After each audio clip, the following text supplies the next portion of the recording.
তিনবারের প্রধানমন্ত্রী বেগম খালেদা জিয়াকে উন্নত চিকিৎসার জন্য লন্ডনে নিতে ঢাকায় কিছুক্ষণের মধ্যে পৌঁছাবেন পুত্রবধূ জোবাইদা রহমান।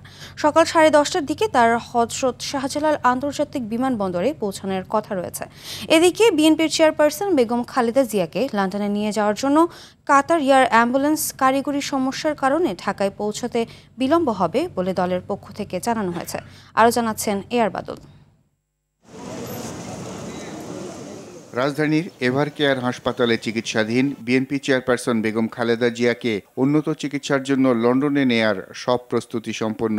23 নভেম্বর শ্বাসকষ্ট নিয়ে ভর্তি হলেও শারীরিক অবস্থার উন্নতি না হওয়ায় চিকিৎসকদের পরামর্শ, পরিবার ও দলের পক্ষ থেকে এই সিদ্ধান্ত নেওয়া হয়। লন্ডনে ওনাকে একটা নির্ধারিত হসপিটাল আমরা ঠিক করেছি মেডিকেল বোর্ডের পরামর্শক্রমে।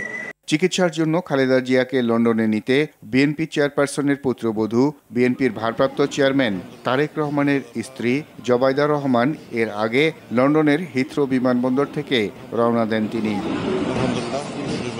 কাতার এয়ার অ্যাম্বুলেন্সে লন্ডনে যাবেন বিএনপি চেয়ারপারসন বেগম খালেদা জিয়া। তবে সব প্রস্তুতি সম্পন্ন হলেও কারিগরি সমস্যার কারণে এয়ার অ্যাম্বুলেন্সটি ঢাকায় পৌঁছাতে বিলম্ব হবে বলে জানানো হয়েছে।